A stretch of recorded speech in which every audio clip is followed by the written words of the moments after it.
Hello guys, আমরা আজকে ঘুমাতে যাবো। দেখো সবাই জামা চেঞ্জ করেছে। পাখি ওই জামাটা পরেছিল, ওই জামাটা চেঞ্জ করে ফেলে। আমরা এখন ঘুমাতে যাবো। আমরা তিনজন একসাথে ঘুমাবো। ওই বাচ্চাটা ওকে নিতে পারি। আমরা এই তিনজন একসাথে ঘুমাবো।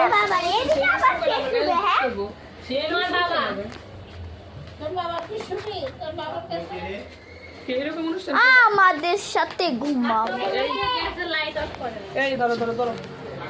কি এটা? অনেক মতো গরম পানি কে তুই পানি খাবে বলছে? বেশি করে পানি খাবা। বিসমিল্লাহ বলছো?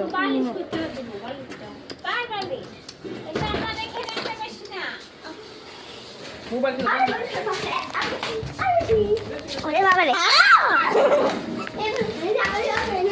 আজকের জন্য সকালে দেখা হবে।